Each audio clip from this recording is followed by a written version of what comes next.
इस शर्ट की रिक्रिएशन के लिए हमें लगेगी 5 डिफरेंट तरह की लेसेस। सबसे पहले एक किनारे पे मैंने लेस लगाई जिस किनारे से मुझे जॉइन करना है, फिर इसको मैंने अपने फ्रंट के फैब्रिक पे रखकर और बिल्कुल साइज टू साइज कट कर लिया। Dress recreation part 2। अगर आपने मेरी प्रीवियस वीडियो देखी है तो आपको मालूम होगा कि मैं एक ड्रेस रिक्रिएट कर रही हूँ जिसकी इंस्पिरेशन पिक्चर है ये। इस शर्ट की रिक्रिएशन के लिए हमें लगेगी 5 डिफरेंट तरह की लेसेस। ये ली थी मैंने नेकलाइन के लिए, ये ली थी मैंने आधा गज़, और ये ली थी मैंने स्लीव्स के लिए, इसको लिया था मैंने 1.5 गज़, 1 गज़ या 1.5 गज़, ठीक है। और ये ली थी मैंने 2 गज़, ठीक है।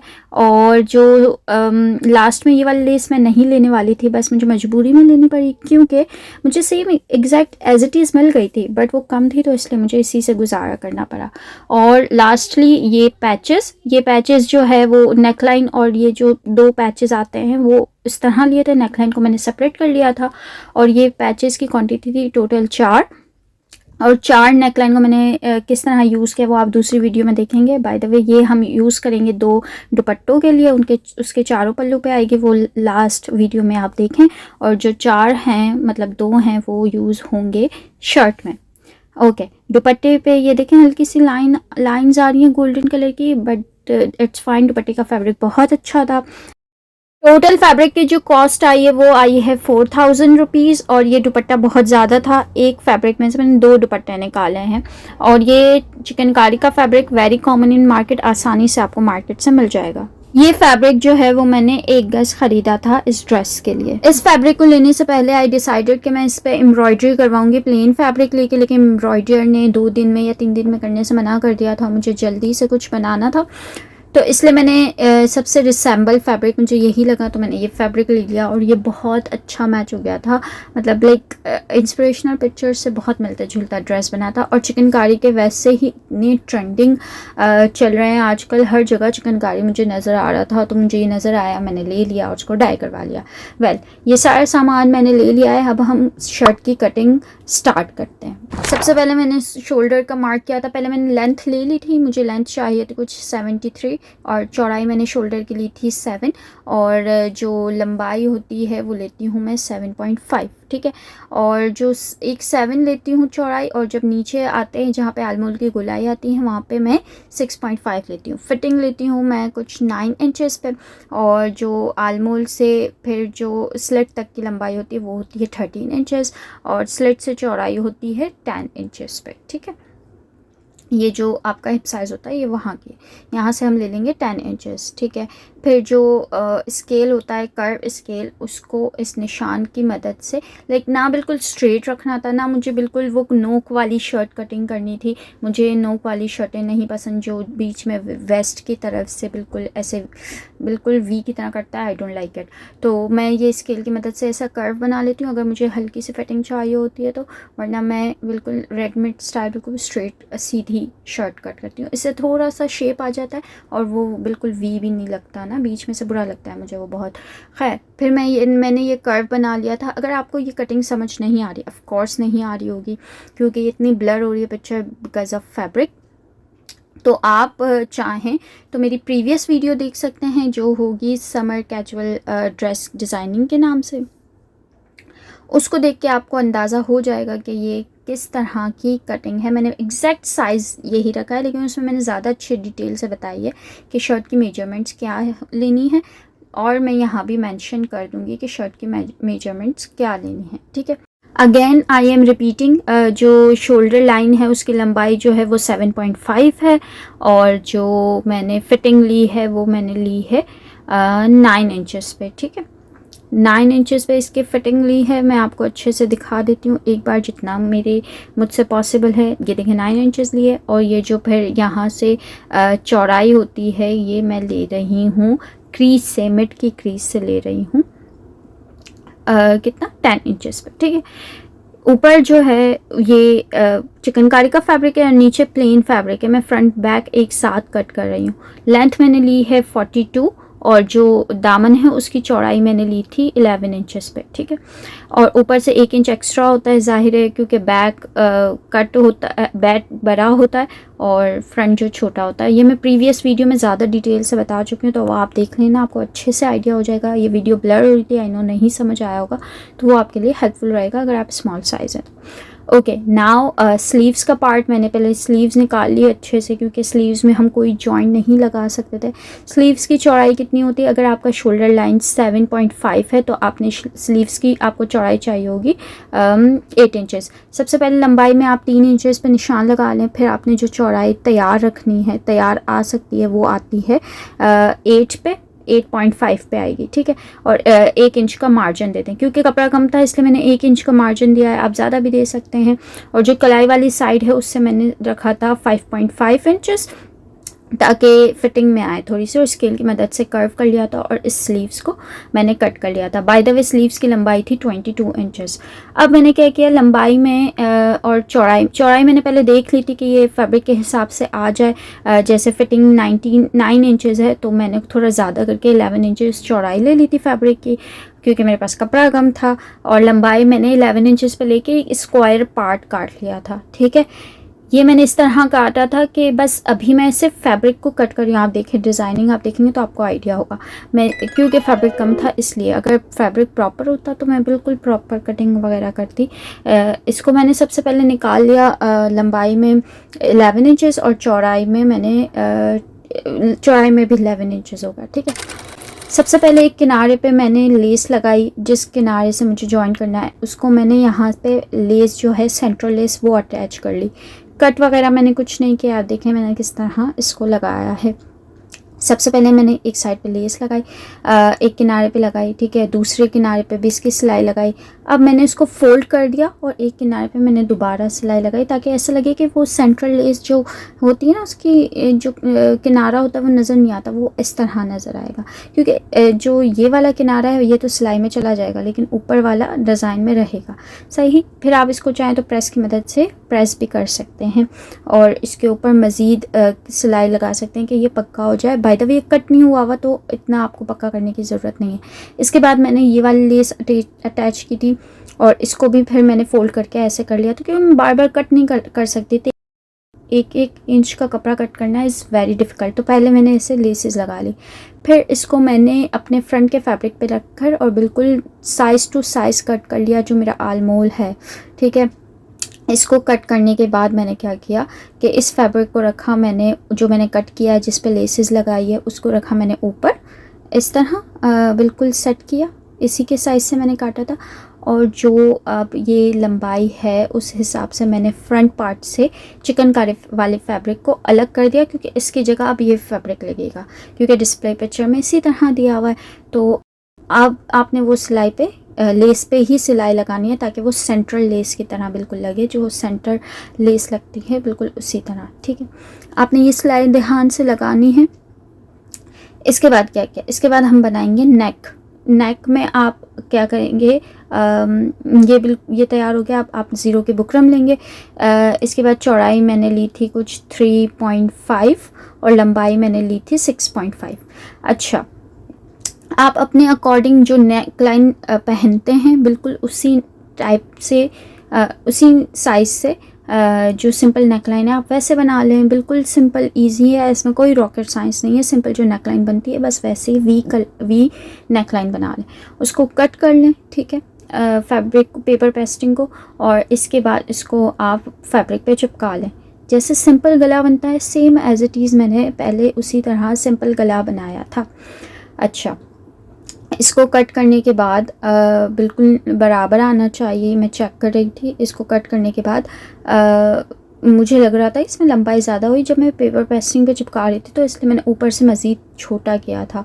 इसकी चौड़ाई जैसे मैंने यहाँ देखा ये तो 8 इंचेस पे आ रही थी, मुझे इतनी चौड़ी नहीं चाहिए थी, तो इसको मैंने मज़ीद छोटा किया था। ओके, आप अपने हिसाब से बिल्कुल नाप से गला रख सकते हैं। ये बिल्कुल सिंपल है, पेपर पे चिपकाएं एंड फिर उसके किनारे पे फोल्ड करके सिलाई लगा लें। और ये हम सिंपल ड्रेसेस सीते हैं। बीच की क्रीज़ बना लें और शर्ट पे भी क्रीज़ बना लें और दरमियान से पहले स्टिच लगाएं। दरमियान से स्टिच लगाना बहुत ज़रूरी है, इससे गला आगे पीछे नहीं रहता, बिल्कुल साइज़ परफेक्ट रहता है। इसको दरमियान से स्टिच लगाने के बाद मैंने इसकी, अब हम मेन डिज़ाइन पे आते हैं। आपने डिज़ाइन पे देखा होगा लेस लगी हुई है, हमें वो लगानी है। तो आपने इस तरह किनारे पे पहले स्टिच लगाना है। इसके बाद देखें ये चौड़ाई मैंने देखी, मुझे लग रही थी कम थोड़ी तो मैंने ½ इंच और बढ़ा दिया था। ये आप एडजस्ट कर सकते हैं, आप अपने अकॉर्डिंग गला लगा सकते हैं। फिर मैंने लेस को इस तरह एडजस्ट किया था, उसके साइड में इस तरह मैं फ़ोल्ड करती जा रही थी और सिलाई सीधी लगाती जा रही थी कि लेस के ऊपर सिलाई ना आए और जो लेस की नेट है उसके ऊपर सिलाई आए। तो ये लेस जो है ना मुझे बिल्कुल परफेक्ट मिल गई थी, सेम एज़ इट इज़। ये वाली मार्केट में बहुत इन है, मैंने हर जगह देखी है, काफ़ी वीडियोस में भी देखी हैं, लोग इसे यूज़ कर रहे हैं। ओके, अब मैं सेट कर रही थी, ये चेक कर रही थी कि जिस तरह एक साइड पे लेस आई है सेम उसी तरह दूसरे साइड पे भी आनी चाहिए, लेकिन क्योंकि वो इस तरह हो नहीं पा रहा था तो मैंने पहले उसे अच्छे से देखा, बराबर से कट किया फ्लावर वगैरह, और इसके बाद दूसरी साइड पे भी लेस इसी तरह लगा ली। और जब हम गला पलटते हैं बीच से कट करके, वैसे ही कट किया इसे बीच से, और बीच में जो क्योंकि वी नोक होती है तो वहाँ से भी हम थोड़ा सा कट करते हैं, तो इस तरह कट के कि चुन ना बने, आप देख रहे हैं। फिर उसको पलट लिया और अब मैं लेस के ऊपर सिलाई लगा रही हूँ ताकि लेस आगे पीछे ना हो और बिल्कुल बराबर रहे। लेस लगाने के बाद अब हमारा मेन थोड़ा सा ट्रिकी पार्ट है, मैंने इसके बीच में से कट कर लिया, बिल्कुल बराबर होगा इससे, ठीक है। फिर मैंने इसको कट करने के बाद ये किया कि 1 इंच की फिनिशिंग पट्टी बना ली, तैयार 1 इंच की चौड़ाई में। ये मज़ीद ज़्यादा थी, मतलब 1.5 इंच पे मैंने कट की थी और इसको फोल्ड करके 1 इंच पे मैंने बहुत सारी फिनिशिंग पट्टी बना ली।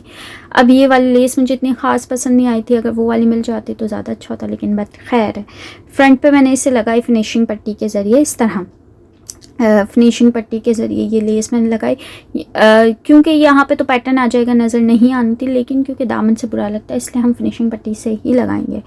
फिनिशिंग पट्टी से लेस लगाने के बाद इसकी फोल्डिंग पे जो है वो सिलाई लगाई। अच्छा, सिलाई जो मैं फिनिशिंग पट्टी के दूसरे किनारे पे सिलाई लगानी थी वो मैं सीधे में इसलिए लगा रही हूँ क्योंकि अगर उल्टे में लगाती कोई चुन वुन आ जाती है वो बुरा लगता है। तो क्योंकि ये कपड़ा फैब्रिक ऐसा है कि उससे नज़र आ रही थी फिनिशिंग पट्टी, तो मैंने फिर उसके अंदाजे से इस तरह सिलाई लगा ली। अब क्या कर रही हूँ मैं, अब मैं लगा रही हूँ जुगाड़। 3 तरह के टुकड़ों को जोड़ कर मैंने इस तरह किया और इसको जॉइन कर लिया, और फिर ये जो जहाँ से चिकनकारी वाला फैब्रिक जो है वो स्टार्ट हो रहा है वहाँ से मैं इसको एहतियात से इस तरह स्टिच करती गई, क्योंकि हमारे पास फ्रंट के इनर का कपड़ा ही नहीं बचा था, इसलिए ये जुगाड़ लगाना पड़ा। इसको फिर मैंने ये किया कि दोनों बिल्कुल बराबर सेट करके, और पहले अच्छे से लेस की बारीकी बिल्कुल जो एम्ब्रॉयडरी शुरू हो रही है उसके किनारे पे मैंने इस तरह सिलाई लगा के इनर ऐड कर लिया। अब पैटर्न का भी फैब्रिक नहीं बचा था, तो जो मैंने इनर ऐड किया था उसी पे मैंने सिलाई ले ली है ताकि मुझे अलग से पैटर्न ना लगाना पड़े, अलग से पैटर्न ना बनाना पड़े, और उसी पे सिलाई लगा के मैंने इस तरह इसको स्टिच कर लिया था इनर से फ्रंट को। इससे मुझे पैटर्न भी नहीं लगाना पड़ा और लुक भी आ गई और कम फैब्रिक में काम हो गया, ठीक है।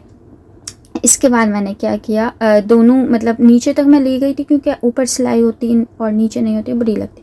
इस सिलाई को इस तरह लगा लिया सिंपल, ओके।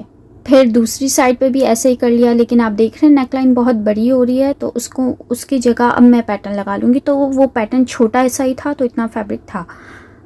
फिर मैंने इसकी साइड में जॉइनिंग की, जो आप कैसे कुछ लोग सुई धागे से करते हैं, मैं मशीन से ही कर लेती हूँ बड़ा टाका करके। तो इस तरह से मैंने इसकी जॉइनिंग की और जो एक्स्ट्रा मार्जिन फैब्रिक था उसे कट कर लिया। पीछे का नेकलाइन बनाया। पीछे की नेकलाइन की चौड़ाई मैं बता देती हूँ, 3 इंचेस चौड़ाई है, 3 इंचेस लंबाई है। फिर एक गोल राउंड पट्टी कट की और इस पट्टी को मैंने ऐड कर दिया। अब इसकी डिज़ाइन इतनी ज़्यादा है कि एक सिंगल वीडियो में डिटेल में बताना बहुत मुश्किल है, तो मैं आपको एक आइडिया भी दे रही हूँ। इसको रेप्लिकेट करें, शोल्डर जॉइन करना सबको आता है, सेम मैंने इसी तरह शोल्डर जॉइन किए पहले, ठीक है। और शोल्डर जॉइन करने के बाद आप इसको किनारे से पक्का कर लें और फिर एक कर्व तिरछी सिलाई ले लें। क्योंकि मैं स्लोप नहीं काटती तो मैं ऐसे टेढ़ी सी सिलाई लेती हूँ, ठीक है। अब क्या क्या है, फिनिशिंग पट्टी के किनारे पे मैं सिलाई लगा रही हूँ। इस वीडियो का मकसद यही है कि मैं एक डिज़ाइन में इतनी सारी डिज़ाइन है, इसके नेक लाइन पर डिज़ाइन है, इसकी स्लिट पे डिज़ाइन है, इसकी स्लीव्स पे डिज़ाइन है, इसके दामन पे डिज़ाइन है, तो हर चीज़ पॉज करके दिखाना बहुत मुश्किल है। ये सारी चीज़ें तो आपको आती है, साइड की जॉइनिंग करना, साइड को जॉइन करेंगे फिर, ठीक है। और इसके बाद मैं हमेशा इसको ऊपर लेती हूँ जॉइन करके और फिनिशिंग पट्टी करती हूँ। दूसरी साइड भी मैंने इसी तरह जॉइन कर ली थी, बिल्कुल शेप के अकॉर्डिंग जो है वो सिलाई ले ली थी।